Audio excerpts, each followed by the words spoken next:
Olá, querida juventude, a paz do Senhor, que prazer, que alegria poder estar convosco mais uma vez aqui na nossa EBD Online, uma EBD que tem como objetivo abençoar você, jovem, com a palavra de Deus, para que você possa crescer e desenvolver a sua fé nas Sagradas Escrituras. A paz do Senhor a todos do Brasil, de várias partes do exterior, e você pode estar aqui aprendendo a palavra, meditando conosco, e Deus vai te dando vitória. Fala aí, Daniel. A paz do Senhor a todos, uma imensa alegria estarmos mais uma sexta-feira juntos aprendendo a palavra do Senhor. Desta vez aprendendo um pouco mais sobre o pecado, iniciando uma nova lição, como falamos na lição anterior. E vai ser um prazer estar aqui aprendendo um pouco mais a palavra do Senhor. Muito bem, então vamos orar. Ora aí, Daniel. Senhor meu Deus, Senhor meu Pai, muito obrigado, Senhor, pela vida de cada um dos que estão aqui acompanhando esta live, nos assistindo, que dispõe no seu coração para estar aqui. Muito obrigado pela minha vida, pela vida do pastor Osiel, que estaremos aqui, Senhor Deus, comentando esta lição. Senhor, usa o teu servo, pastor Osiel, para estar trazendo uma palavra, Senhor Deus, aos jovens. Por favor, usa o Senhor, guarda o livro de todo perigo, de todo mal, em nome santo e poderoso de Jesus. Que nesta noite possamos estar aprendendo mais a tua palavra, tirar toda a distração, em nome santo e poderoso de Jesus. Amém. Amém.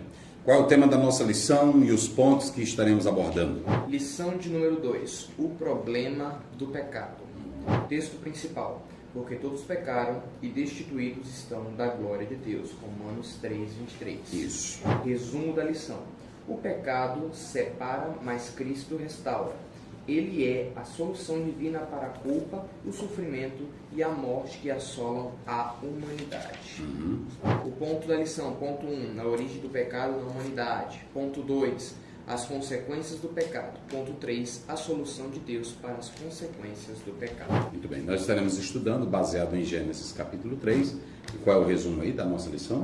O pecado separa, mas Cristo restaura. O pecado separa, mas Cristo restaura. Ele é a solução divina para a culpa, o sofrimento e a morte que assolam a humanidade. Muito bem, essa lição ela é relevante, eu quero falar com você, jovem, porque nós estamos tratando do pecado não apenas como um problema moral, mas o pecado é a causa da desgraça no meio da humanidade. A Bíblia diz em Romanos 3:23, todos pecaram e separados ficaram da glória de Deus. O pecado não foi criado por Deus. Deus não criou o pecado de maneira nenhuma. Não há em Deus qualquer iniciativa para criar o pecado, porque Ele é puro, Ele é santo, Ele é justo, Ele é verdadeiro. Então Deus não cria o pecado. Na esfera humana, Tiago 1,14, o homem mesmo, ele abriu a brecha para o pecado. Então, as consequências que hoje a humanidade vive é devido ao pecado cometido pelos nossos primeiros pais, Adão e Eva. Então, não se trata apenas de uma questão moral, não se trata apenas de uma crise existencial. O pecado foi um ato de rebeldia manifestada contra Deus e a sua palavra, o que resulta em uma humanidade que está fora dos padrões divinos e que esse pecado ele traz diversas consequências. Estaremos estudando, mas Isaías 52, 1, 2, a Bíblia diz: as vossas iniquidades fazem separação entre vós e o vosso Deus. Lembrando a todos que o próprio apóstolo São Paulo, em Romanos, ele deixa bem claro que o salário do pecado é a morte. O salário do pecado é a morte. Então, quem peca e vive na prática do pecado, a sentença é a morte. Vamos à leitura do texto bíblico. O texto bíblico se encontra em Gênesis capítulo 3, versículos 1 a 7. Diz assim: ora, a serpente era mais astuta que todos os animais selvagens que o Senhor Deus tinha feito. Isso. E ele perguntou à mulher: foi isto mesmo que Deus disse? Não comam de nenhum fruto das árvores do jardim? Respondeu a mulher à serpente: podemos comer do fruto das árvores do jardim. Mas Deus disse: não comam do fruto da árvore que está no meio do jardim, nem toquem nele, do contrário vocês morrerão. Disse a serpente à mulher: certamente não morrerão. Deus sabe que no dia em que dele comerem, seus olhos se abrirão, e vocês, como Deus, serão conhecedores do bem e do mal. Quando a mulher viu que a árvore parecia agradável ao paladar era atraente aos olhos e, além disso, desejável para dela se obter discernimento, tomou do seu fruto, comeu e deu ao seu marido, que comeu também. Os olhos dos dois se abriram e perceberam que estavam nus. Então juntaram folhas de figueiras para cobrir-se. Muito bem, nós temos aqui a nossa passagem bíblica, da qual estaremos extraindo os pontos que vão aparecer aí na tela. A temática que iremos abordar é a tentação e a queda, que vai do capítulo 3, 1 a 24 de Gênesis. 3, 1 a 24 de Gênesis mostra a consequência do pecado, aliás, mostra o pecado no mundo humano, mostra as consequências do pecado. E aqui nós podemos observar, queridos irmãos, em primeiro lugar, que nós estamos tratando do problema do pecado. Não é isso a temática da lição? Isso. O problema do pecado. Agora, o pecado dentro do aspecto bíblico, ele não fala simplesmente de um erro moral ou de uma falha social. Não é assim que a Bíblia trata o pecado, de maneira nenhuma. Quando nós atentamos para a origem do pecado, tanto à luz da Bíblia como da teologia, esse pecado não é visto como erro ou apenas uma falha moral e social, de maneira nenhuma, ou uma ruptura ontológica, ética e relacional com Deus. Não. Se vocês observarem, dentro do próprio termo bíblico hebraico e no Novo Testamento, mas em especial no Velho Testamento, os termos hebraicos para pecado, nós temos, por exemplo, ratá, que aqui aplica para errar o alvo, avon, a perversidade, a distorção moral, como está em Isaías 53, verso 6. E aí nós temos a expressão pechá. Essa expressão pechá é rebelião consciente. 3 palavras que evidenciam a seriedade do pecado no Velho Testamento. Logo de imediato, essas palavras elas ajudam você a entender que o pecado não se trata de um erro moral, de uma falha social, não se trata de um problema de psique, de mente, mas o pecado, na verdade, pelos termos do hebraico, evidenciam a sua seriedade. Está aí na tela para vocês. Nós temos ratá, que é esse ratat, erra o alvo, conforme Juízes 20:16.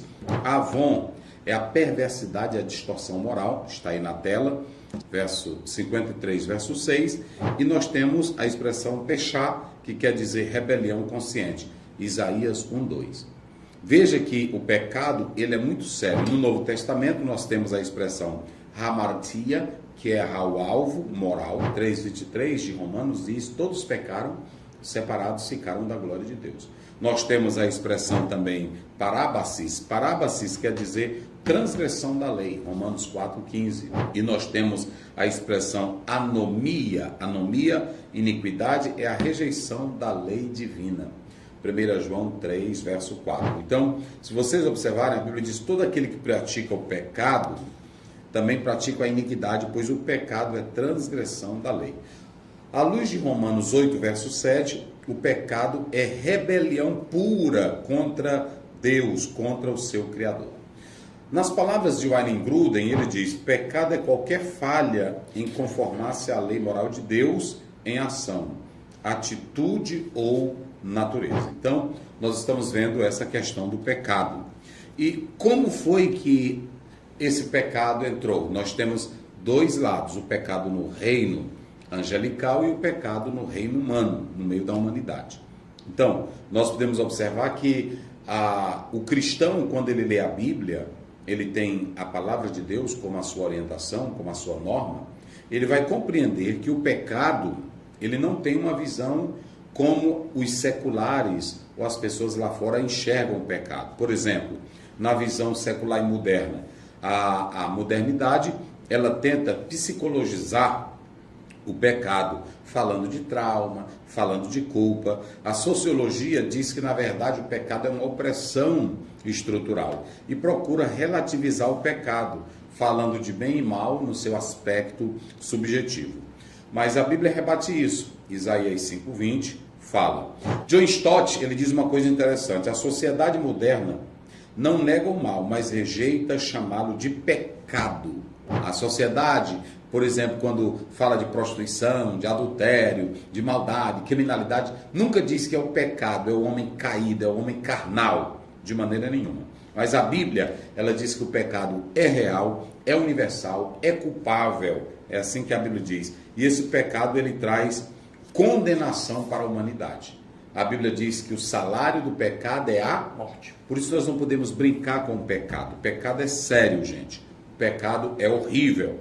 Então, o texto que nós acabamos de ler, o Daniel leu aí, ele trata sobre como o pecado entrou no mundo, não é isso? Mas aí você pode observar que você não vai encontrar em Gênesis, há uma coisa que eu quero dizer para vocês aqui.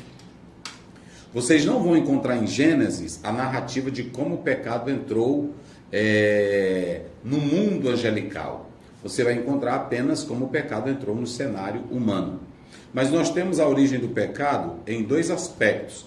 No lado angelical, que o pecado, se você pegar Isaías 4, 12 e 15, Ezequiel 28, 12 e 17, fala sobre, no seu aspecto tipologicamente, a origem do pecado, no reino angelical. Mas basta você também, para confirmar isso, basta você ler Apocalipse capítulo 12, versos 7 a 9. Então o pecado, ele começou através de uma livre rebelião dos seres morais criados por Deus. Isso, Benkoff, ele fala isso na sua obra na página 221, ok? Agora, quando nós atentamos para Gênesis 3, 1 a 7, aí nós temos o pecado entrando no cenário humano, no reino do homem, na humanidade. Aqui nós podemos observar que dentro dessa passagem bíblica há três aspectos. Você tem desconfiança da palavra de Deus, autonomia moral e desejo de ser como Deus. Quando você lê Romanos capítulo 5, verso 12, a Bíblia deixa claro que por um homem só o pecado entrou no meio da humanidade. Então o pecado, ele surge primeiro no mundo espiritual, como nós citamos aí em cima, mas também o pecado surge no mundo humano. John Stott diz uma coisa interessante falando desse pecado que entra no mundo humano. O coração do pecado é o homem substituindo-se a Deus, ok? Então nós podemos analisar o pecado original. Ele trata, como foi tratado por Agostinho, deixa claro, o pecado de Adão foi representativo, reproduziu corrupção herdada e resultou na culpa imputada, ok? Então nós vamos tratar sobre isso. Agora, há uma coisa interessante. De Gênesis 3, 1 a 24, você tem a tentação e a queda. Mas quando você analisa, vai aparecer aí a nossa exegese do texto. Primeiro, a entrada do pecado nos corações dos indivíduos criados por Deus. Irmãos, Deus quando fez, primeiro Deus faz o universo, Deus faz a terra e coloca o homem. Mas antes de Deus colocar o homem, leia Gênesis 2, tudo era pureza. Não havia desarmonia, não havia qualquer poluição, não havia mancha, não havia nada. Tudo que tem hoje aí, camada de ozônio, poluição ambiental, células cancerígenas, um ambiente ruim, desagradável, desarmonia na natureza, não, no ecossistema, não. Gênesis 2 mostra que tudo que Deus fez foi bom, perfeito e maravilhoso. E aí, Deus lá em Gênesis 2, ele faz um ambiente perfeito, banhado por, não é isso? Se vocês analisarem, nós temos lá o rio Hiddekel, não é? Gion, Pison, não é isso? Eufrates e Tigre. Isso é o Tigre, não é isso? Então veja, o Tigre, né? Confirme aí, o Eufrates. Então nós temos esses 4 rios que estavam banhando aquele jardim. Era uma beleza sem igual, uma beleza extraordinária, exuberante. Isso. Não é isso? Está no versículo 10 ao versículo 14. Não é isso? No Éden nasceu um rio que irrigava o jardim, depois se dividia em 4. Olha aí. O primeiro era Pison. Pison. Ele percorria toda a terra de Hávila, onde existe ouro. Isso. O ouro daquela terra é excelente. Lá também existe bélio e pedra de ônix. Isso. O segundo, que percorre toda a terra de Cuxi, é o Gion. O terceiro, que corre pelo lado leste da Assíria, é o Tigre. E o quarto rio é o Eufrates. Pronto. Então você pode observar. Por que eu estou colocando isso aqui? Porque o pecado, quando ele entra nos corações de Eva e de Adão, antes havia perfeição. Quando Deus coloca Adão no Éden, você tem um homem que tem inteligência sabedoria, capacidade inigualável. Quem foi que colocou o nome em todos os seres? Adão. Adão. Quem foi que dominou, que Deus deu autoridade para dominar tudo? O homem, Adão. O homem, Adão. Então Deus, quando faz o homem, faz com inteligência, faz com capacidade, faz com pureza, sabedoria. E ele dá liberdade. Veja que lá ele dá uma proibição. Então a primeira coisa no texto bíblico, vai aparecer na tela. Você vê que a entrada do pecado nos corações dos indivíduos, Eva e Adão. Segundo, aí você tem uma proibição. Diante de tudo que Deus fez, toda a beleza, toda a glória, toda a harmonia, todo um paraíso incomparável, inigualável, Deus só fez uma proibição. Deus diz: de todas as árvores que há no jardim você pode comer, mas somente nessa aqui. Aquela proibição foi o cerne. Parece que tudo de beleza que tinha ali, ele queria descobrir o que tinha naquela proibição que destruiu a vida de Adão e Eva. Então veja que essa proibição aqui, ela foi feita ao homem. E aqui mostra que o homem tinha livre-arbítrio, que o homem tinha capacidade de escolha, que o homem tinha inteligência e que Deus deixou o homem decidir. A terceira coisa que nós podemos observar aqui é quanto à astúcia da serpente. Está aí na tela. A astúcia da serpente. Essa serpente aqui, ela era um animal qualquer. Mas as mitologias dizem que ela andava ereta, que ela falava. O certo é que o primeiro caso de possessão que vai existir na Bíblia é aqui. E nesse caso de possessão que vai existir aqui, quando se fala sobre essa expressão, né, reish, que aí você pode observar dentro da estrutura hebraica, esse animal ele é visto e apresentado como sedutor. Está aí no próprio texto. E como tentador e como sendo o mais sagaz. E aí você tem essa palavra astúcia dentro do próprio texto, que diz que essa serpente aqui, ela vai ser astuciosa, ela vai ser ardilosa, e aqui nós podemos perceber que o diabo, ele se incorpora nesta serpente. Ele se incorpora nesta serpente. Posteriormente, na exegese bíblica, que é progressiva, ela vai apresentar Satanás, chamando ele de quê? Serpente. De serpente. A antiga serpente. Vamos aí, Apocalipse, capítulo 12, verso 9. Satanás passa a ser um instrumento dentro daquela serpente que ele vai tentar, ele vai desfazer de Deus e levar esse casal à queda. Vamos lá. 9. 9. O grande dragão foi lançado fora, ele é a antiga serpente chamada Diabo ou Satanás. A velha serpente chamada. Essa velha serpente é sibilante. Vocês observarem aí, sibilante. E essa expressão sibilante, ela se refere a uma espécie de ser que conhecemos como serpente. E quando se fala que ele era um anjo de luz, brilhante, vamos ver aí, 2 Coríntios 11, 14. A Bíblia se ajusta perfeitamente. Existem pessoas que querem contrariar isso, mas a Bíblia se ajusta perfeitamente. Vamos lá. 2 Coríntios 11, 14. 11, 14. Diz assim: Isso não é de admirar, pois o próprio Satanás se disfarça de anjo de luz. Está vendo? Ele se disfarça de anjo de luz. Mas a Bíblia está mostrando que ele é a antiga serpente. Então a narrativa de Gênesis é plenamente confirmada no Novo Testamento. Então, nós podemos perceber aqui que o apóstolo São Paulo, quando ele trata de Gênesis, ele não trata de Gênesis como mitológico. Então, em primeiro, a entrada do pecado nos corações de Adão e Eva. Segundo, uma proibição. Terceiro, a astúcia da serpente. E aí você pode observar, em quarto lugar, o método da serpente, distorcer a proibição de Deus. Deus fez uma proibição, mas ele fez uma proibição para o bem do homem. Era um teste moral para o homem. Era um mandamento de Deus em Gênesis. Já em Gênesis você tem o mandamento de Deus. Essa proibição aqui de Deus, na verdade, o diabo vai distorcer ela. Ele vai ridicularizar essa ordem, esse mandamento de Deus. E aí vocês podem observar como o diabo é sagaz. Não tente conversar com o diabo, não tente brincar com o diabo, porque o diabo ele é astuto, ele é sagaz. Mais de 5 mil anos de prática. Mais de 5 mil anos de prática. E deixa eu dizer uma coisa para vocês. Olha, gente, o diabo não tem nada, mas o diabo tem discurso. Bota para cá, Daniel, o pessoal pegar isso aqui. O diabo não tem nada, mas o diabo tem o quê? Discurso. Discurso. Rapaz. Veja bem, o diabo consegue desfazer e leva Eva, leva Adão a perder todo um paraíso que foi dado por Deus. Ó, o diabo não tem? Nada. Não, mas ele tem o quê? Discurso. Discurso. Tem rapaz que não tem nada, mas tem lábia. Ele conquista qualquer moça. Tem político que não tem dinheiro, mas ele conquista no discurso. Discurso é uma coisa pesada, irmão. E quanto mais o discurso vem recheado de mentira, de engano, para ludibriar, com promessas e fantasias. Olha, eu pergunto aqui para ti, Daniel. Deus deu o melhor paraíso para Adão e Eva? Deu.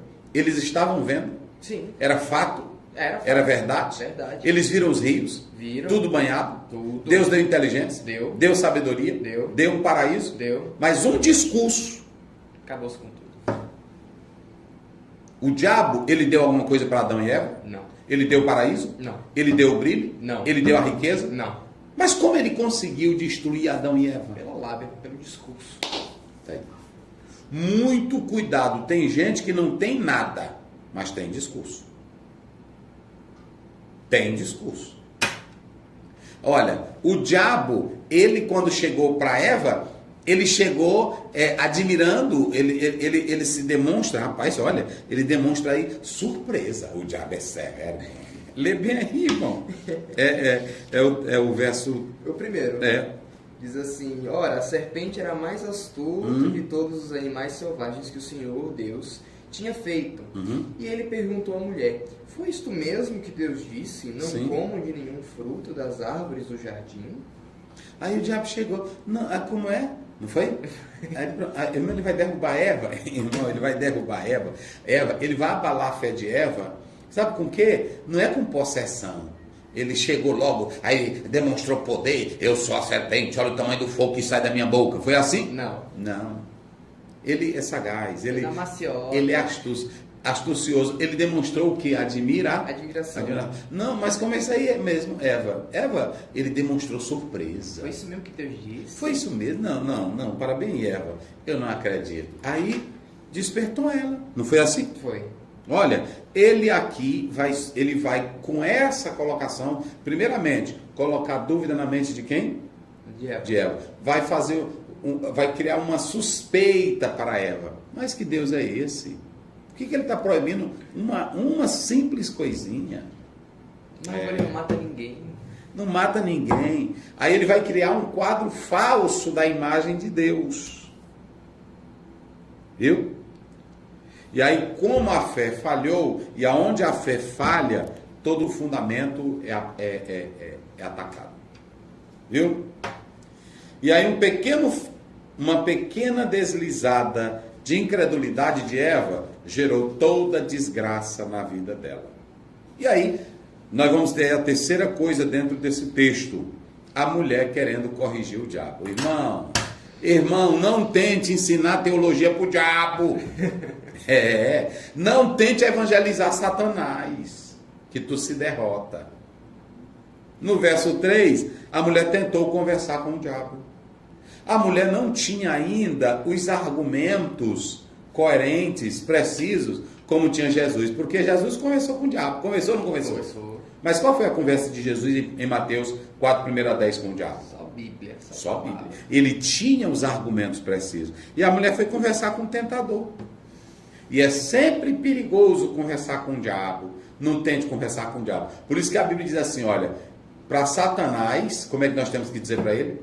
Jesus disse: retira-te de mim, Satanás. A Bíblia diz que nós temos que fazer o quê? Resistir ao diabo. E ele fugirá de nós. Então veja bem, aqui nós temos que observar que o diabo, pela sugestão, pela ideia, ele começou a gerar desejo na mulher para querer comer o fruto, simplesmente de uma conversa. Como ela não tinha a estrutura de Cristo, e Jesus tinha, aí essa mulher destruiu. Aliás, o diabo destruiu a mulher. Essa mulher, ela era inocente, ela era ingênua e ela era confiante. A mulher era confiante, ela vai conversar. Tem crente que quer demonstrar autoridade, quer conversar com quem? Irmão, lute para conversar com Deus. O que eu quero conversar com o diabo? Tem pregador que anda chamando o cão para a igreja. Vem, te manifesta, diabo. Manifesta aí, Satanás. Manifesta. O que é que eu quero com manifestação do diabo? Se a Bíblia diz que Jesus se manifestou para desfazer o quê? As obras do diabo. Aí eu vou chamar o diabo.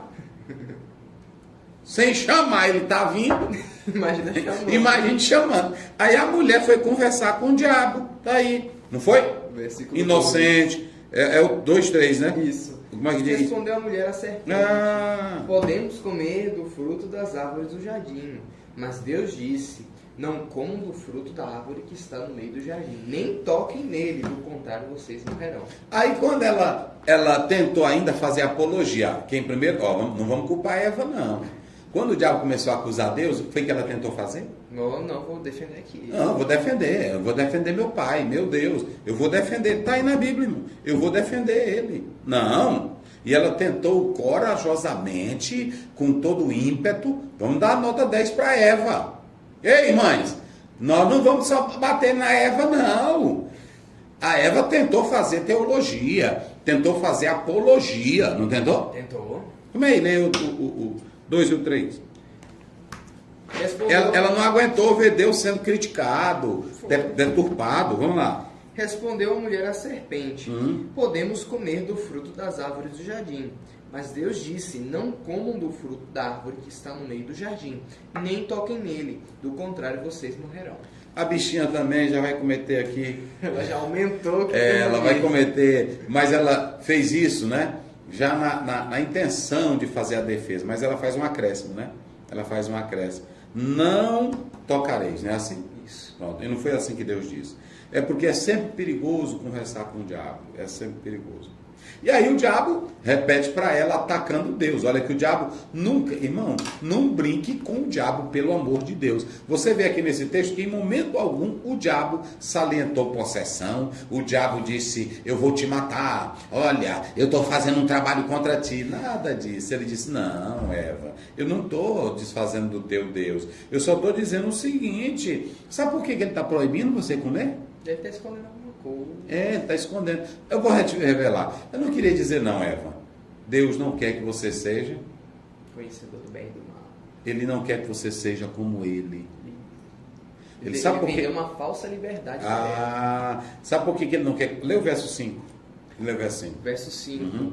Deus sabe que no dia em que dele comerem, seus olhos se abrirão e vocês, como Deus, serão conhecedores do bem e do mal. Como Deus, o quê? Vocês serão conhecedores do bem e do mal. Aqui o diabo vai usar o argumento poderoso que vai derrubar Eva. Viu? Deus está frustrando uma coisa de vocês. Ele não quer que vocês sejam mais inteligentes, mais sábios. Está sabotando vocês. Ele está sabotando vocês. Ele não quer que vocês sejam como ele. E no dia que vocês comerem, vocês vão ser como Deus. Vocês vão ser como Deus.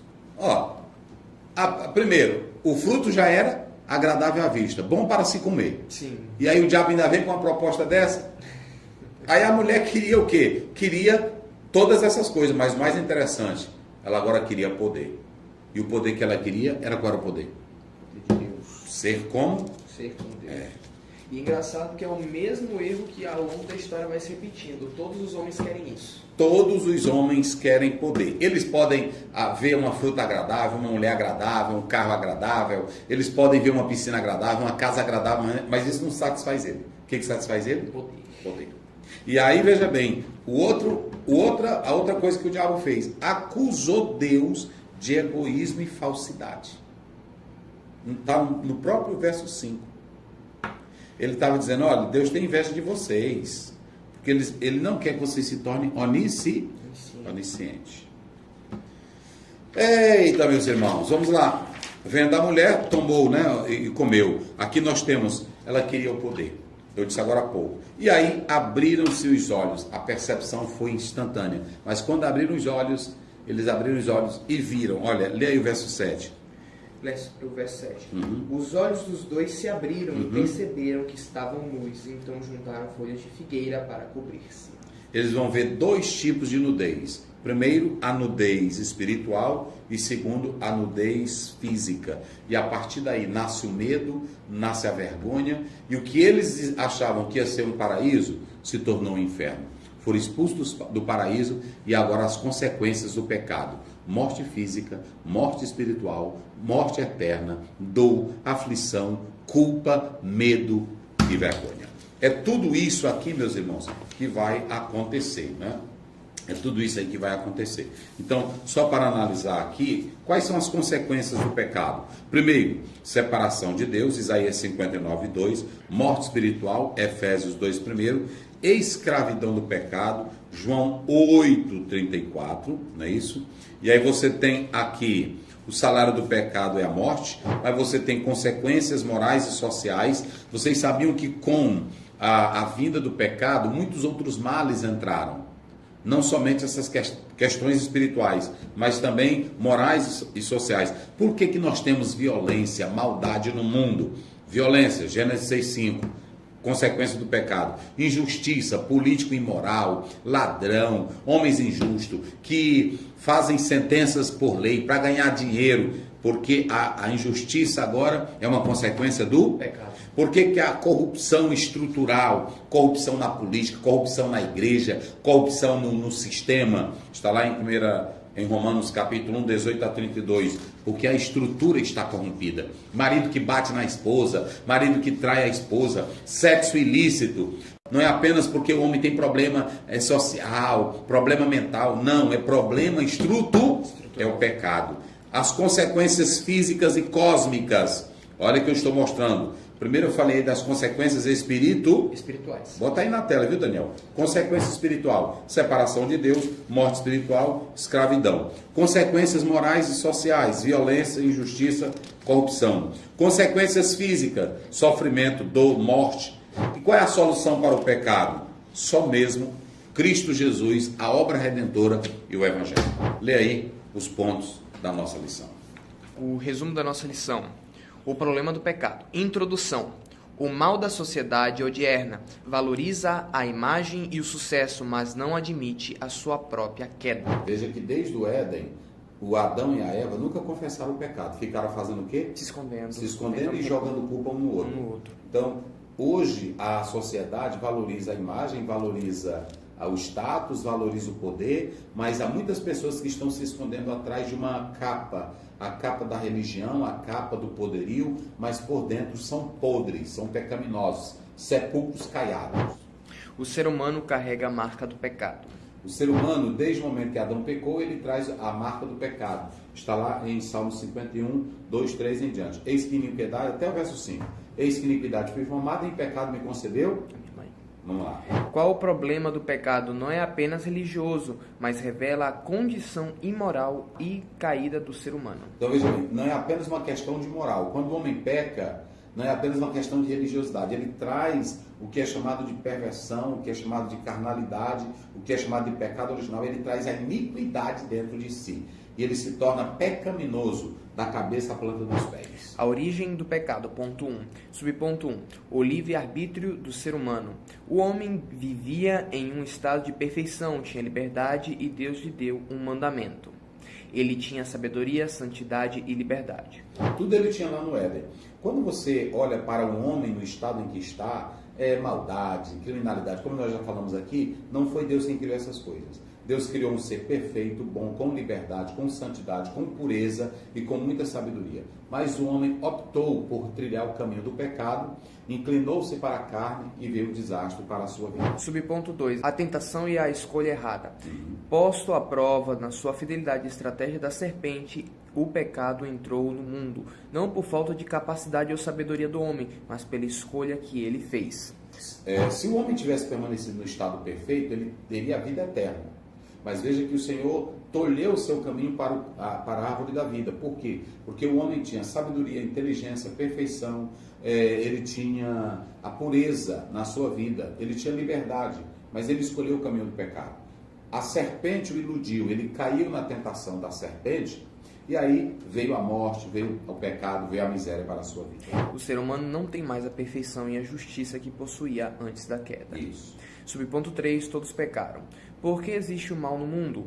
Qual o problema contra a humanidade social, político e espiritual? O homem distorceu o que Deus criou.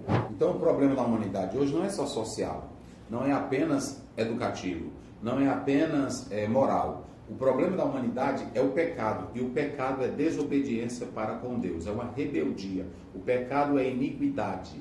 Então, nós temos pessoas que são de alto nível, pessoas que têm capacidade intelectiva grandiosa, altos níveis culturais, não é isso? Sim. Que se formaram nas melhores universidades, mas são bandidos. Há alguns que são criados em famílias de padrões elevadíssimos na vida moral, mas se tornaram imorais, devassos, espancadores de mulheres. E eu pergunto, isso é consequência do quê? Do pecado. Ou é só uma crise social? Não. É só uma crise, é só um problema físico? Não. É só um problema moral? Não. Então o pecado é a desgraça, é o câncer da atualidade. É rebeldia contra Deus. Ponto 2. As consequências do pecado. Separação de Deus, culpa e vergonha, sofrimento, dor e morte. Sobre ponto 1, do ponto 2. Os dois tipos de culpa, culpa psicológica e culpa real.